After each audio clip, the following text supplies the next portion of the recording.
उदित चंद जी। राधे राधे महाराज जी, आपके चरणों में मेरा कोटि कोटि नमस्कार। महाराज जी, मैं साइंस का विद्यार्थी हूँ। मैं एक एग्जाम की तैयारी कर रहा हूँ। मेरी समस्या है कि मैं पूरी मेहनत से परीक्षा की तैयारी कर रहा हूँ, क्लास में हर प्रश्न का उत्तर भी देता हूँ, किंतु कोई भी परीक्षा के समय मैं घबरा जाता हूँ, प्रश्न का उत्तर भी गलत कर देता हूँ, जिससे मेरे नंबर अच्छे नहीं आते। ऐसे में परीक्षा के समय कैसे धैर्य रखूं? नाम जप करो, धैर्य आ जाए। 5 वर्ष का प्रहलाद बालक है और हिरण्यकश्यप से दैत्यराज कह के बात करता है, और आग में जलाया जाता है, विष पिलाया जाता है, सर्पों से कटवाया जाता है, हाथियों से रौंदाया जाता है, समुद्र में पत्थर बांध के डुबाया जाता है, पहाड़ से दबाया जाता है, बिल्कुल भयभीत नहीं होता, सिंह की तरह रहता है। क्यों? हरिनाम चल रहा है। मीरा जी को कितना सताया जा रहा है, बिल्कुल घबराती नहीं, क्योंकि नाम चल रहा है। तो इसलिए नाम जप करो और ब्रह्मचर्य का पालन करो। ब्रह्मचर्य में एक जोश होता है, एक उन्माद होता है, एक जिद्दी स्वभाव होता है। हारने का स्वभाव ही नहीं होता ब्रह्मचारी का। जहां हारने का स्वभाव होता है वहीं वो विजय प्राप्त करता है। जैसे ठंडी में, बहुत प्रारंभ में ठंडी लगती तो गंगा जी में जा खड़े हो जाते हैं, अब मंत्र जप करते हैं। धीरे धीरे शरीर को ऐसा अभ्यास हो गया, ठंड हवा अभ्यास योग युक्त है। डरो किस बात से, किस बात से घबराहट? जब हमारी वीर शक्ति क्षीण हो जाती है, स्मृति कमजोर होने लगती, तो घबराहट पैदा होने लगती। हमें अपने ऊपर विश्वास नहीं होता, तभी तो घबराहट पैदा होती। नहीं, नाम जप करो, थोड़ा व्यायाम करते हो, दंड बैठक मारते हो, हाँ, ब्रह्मचर्य से रहो और सात्विक भोजन करो और नाम जप करो, एकदम हाजिर जवाब, एकदम सिंहवत रहो। मनुष्य जीवन मिला ढंग, किस बात से घबरा? फेले तो हो जाएंगे, फिर पढ़ेंगे, फिर पास होंगे। एक ही क्या कि पढ़ लिख करके हमारा जीवन बनेगा? नहीं, हम व्यापार करेंगे, किसानी करेंगे, लेबरी करेंगे। घबराना क्या है? बिल्कुल मस्त रहना चाहिए, घबराना।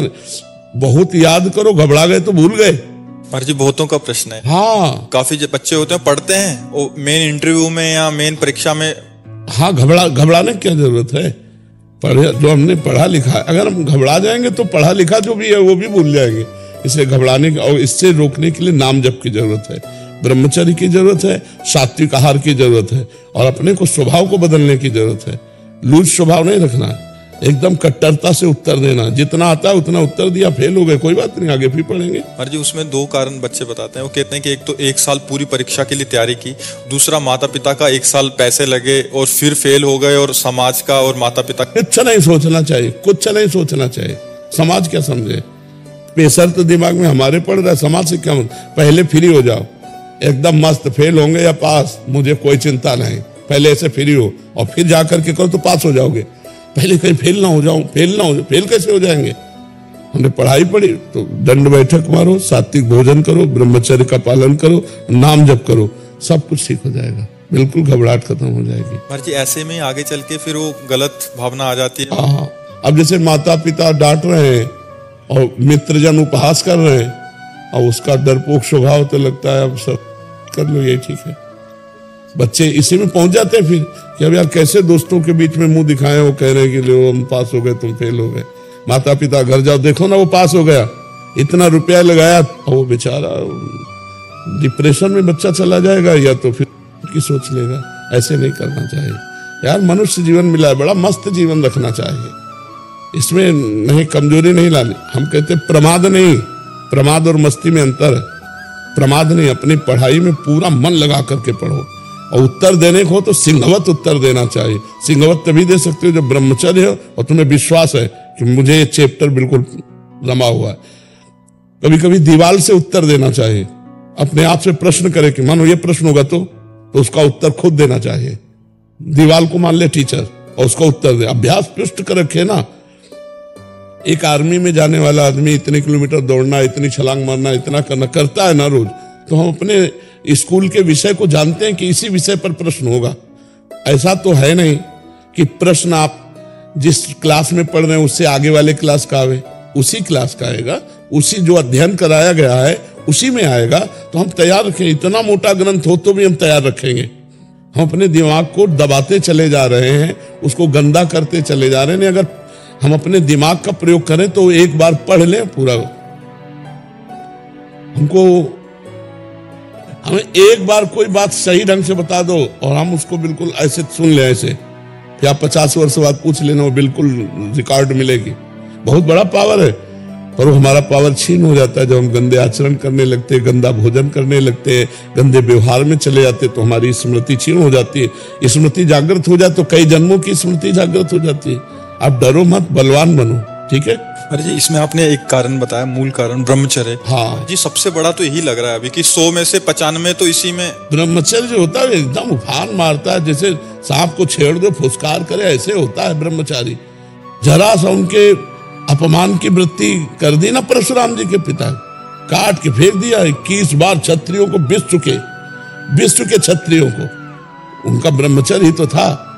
शास्त्राबाहु अर्जुन के सामने कोई खड़ा होने का अधिकार नहीं रखता था, युद्ध की बात जान, ऐसे काट के फेंक दिया फरसे से परशुराम जी ने। एक जोश होता है, एक तेज होता है, एक महानता होती है, तो वो सबके अंदर है, उसको नष्ट कर रहे हैं। आज महानता को नष्ट कर, शराब पीते, मांस खाते, बेविचार करते, नशा करते, अपना नाश कर रहे हैं।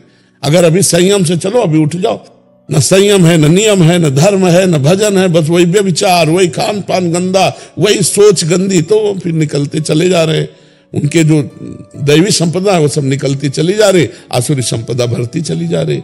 एक छोटा बालक है, जाकर के बालकों ने बताया तुम्हारे पिता के गले में परीक्षित महाराज चक्रवर्ती सम्राट राजा परीक्षित ने मरा हुआ सर्प डाल दिया। तो उनका ऐसा, उसे चक्रवर्ती सम्राट होने का गर्व है, वो समझता है ऋषियों में अब ताकत नहीं रही। जल उठाया और कहा मैं श्राप देता हूं, आज के 7वें दिन तक्षक नाग आएगा और उस परीक्षित को काटेगा और वो मर जाएगा। बालक थे श्रृंगी ऋषि, कोई ऋषि नहीं काट सका उनके वाक्य को। वो आखिरकार 7वें दिन सांप आया और काटा और महाराज का शरीर छूटा। भले सुखदेव जी ने श्रीमद् भागवत सुनाई उनके कल्याण के लिए, लेकिन सांप आया और काटा और उनका शरीर पूरा हो। छोटे छोटे बालकों में इतना तेज था। आज क्या हो रहा है? आज हमारे बच्चे बॉयफ्रेंड, गर्लफ्रेंड, दलित दुराएं, नशा, इनमें सब फंसे। इस समय ब्रह्मचर्य का समय, पढ़ाई का समय कि गर्लफ्रेंड बॉयफ्रेंड का समय? समय आएगा, गृहस्थी में जाओगे, ब्याह होगा, वो अपने उस विषय को भोगो। ये अभी विषय भोगने का टाइम है, नई अवस्था है, अपने लक्ष्य की प्राप्ति का समय। तो सब नष्ट भ्रष्ट हो रहे। माता पिता कुछ कहें, लड़के उनको धमकी दे रहे हैं, ज्यादा कहें तो लड़के उनको मारे दे रहे हैं। माँ को, पिता को लड़के मारे दे रहे हैं।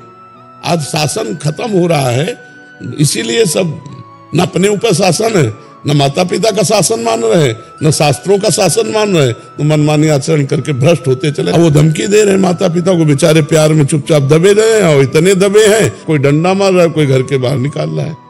ये है आज की पढ़ाई का फल नए नए बच्चों के। जहां विद्या विनयम ददाति, माँ को भगवान के समान मानना चाहिए, पिता को भगवान के समान मानना चाहिए, विनय युक्त व्यवहार करना चाहिए, नशा प्रपंच से दूर रहना चाहिए, दूसरे की माताओं बहनों को पवित्र भाव से देखना, ये ज्ञान है। तो अज्ञान की धूम मच रही है। अगर कोई दूसरे की बच्ची को छेड़ रहा है तो वीडियो बना सकते हैं, लेकिन बचा नहीं सकते। आज का समय ऐसा है, प्राण चाहे निकल जाए, कूद पड़ना चाहे। भेड़िए की तरह तुम्हारा स्वभाव हो गया है। जहां माताएं बहनें देखी, सोने की जंजीर देखी, खींच लिया, वो गिर पड़ी, वो ऐसे उपद्रव किए। न कोई शास्त्र शासन मान रहा है, न अपनी इंद्रियों पर शासन कर रहा है, न माता पिता का। अच्छा, माता पिता भी एक सीमा तक डांट सकते हैं, अब बच्चे सयाने हो गए, क्या डांटे? तो हमें खुद संभलना होगा, हमें खुद अपने मन और इंद्रियों पर शासन करना होगा। तो आप लोग जैसे नए बच्चे हो, अच्छे आचरण वाले बनो, डरने की जरूरत नहीं है। गंदे कामों से डरो, बुरे आचरणों से डरो, अच्छे आचरण वाले बनो। मर्जी एक और बात आपके संज्ञान में, मर्जी 10वीं 12वीं तक तो बच्चे माता पिता के शासन में रहते हैं, घर में रहते हैं। उसके बाद किसी कंपटीशन की तैयारी के लिए या इंजीनियरिंग या किसी भी आगे ग्रेजुएशन के लिए बाहर चले जाते हैं। वहां जाके उनका जो कुसंग होता है महाराज जी, ज्यादातर वहां सिगरेट पीना सीख जाते हैं, वहां नशा करना सीख जाते हैं, वहां ऐसे बच्चों का संग होता है कि वो बिगड़ते बिगड़ते गर्लफ्रेंड बॉयफ्रेंड और ऐसे वातावरण में चले जाते हैं। फिर उनका पतन महाराज जी हो जाता है। वो मतलब अपने रिलैक्स करने के लिए सिगरेट, दोस्तों के साथ संग और ऐसा हो जाता है महाराज जी। वहां से उनका बिगड़ना बहुत बड़े स्तर पे, आज 80% 90% वहां से बिगड़ना शुरू होता है महाराज जी। 10वीं 12वीं तक तो फिर भी शासन में रहते हैं, फिर भी उसके बाद ज्यादा इनका। हमको तो ऐसा लगता है कि हमको खुद अपने जीवन को बचाना पड़ेगा। हमें कोई बचा सके ऐसी आशा मत रखो। अगर आप अपने को बचाना चाहोगे तो कहीं भी जाओ, आपको कोई नहीं गिरा सकता। और जब आप गिरना चाहोगे तो कहीं जाओ चाहे ना जाओ, आप अपने आप गिर जाओगे। अपने को मजबूत रखना, कोई नशा नहीं करना, और ये गर्लफ्रेंड बॉयफ्रेंड वाला जहर वाला भावना है तो बहुत बढ़िया रहेगा। अब अभी नए नए बच्चे हैं, पढ़ाई में मन लगाओ कि गर्लफ्रेंड में मन लगाओगे? अरे जब दुल्हन आ जाए तो खूब मन लगाओ, नौकरी करो, और दुल्हन लड़का बच्चा हो, गृहस्थी में तो सब है ही है, तो थोड़ा 20-25 तक तो थोड़ा अच्छे बन जाओ, इसके बाद गृहस्थी में चले जाना, क्या परेशानी। अब अभी 13-14 के हैं, 18-15 के हैं, गर्लफ्रेंड बोले 2 गर्लफ्रेंड बोले 3 गर्लफ्रेंड। हमारे ऑस्ट्रेलिया में करीब 50 परिवार है, क्योंकि आप का प्रोग्राम देखते हैं, सबके पास सब कुछ है, बच्चे हैं, बहुत पढ़े लिखे हैं, बहुत अच्छे पदों पे हैं, बिजनेस है, हर चीज है, लेकिन पिछले 2 साल से जो उनके जीवन में परिवर्तन आए, जी सत्संग और एकांतिक देव, जी सब जो है मतलब सबका मन करता है कि आए, जी, लेकिन सब लोग इतने बिजी हैं अपने काम पे कि उन सब ने मेरे को बोला था कि आपको हाँ नहीं, बहुत सुंदर, सब मंगल में, भगवान की सबके ऊपर कृपा है, सब अच्छे आचरण वाले बने, भगवान का नाम जप करे, सकल भूमि गोपाल की है, सब भगवान की ही है, चाहे जिस राष्ट्र में रहते हो अच्छे से रहो, भगवान का भजन करो, अपने धर्म को पहचानो, अपने धर्म की निष्ठा में रहो, कहीं भी रहो, तुम्हारा मंगल ही होगा। जी।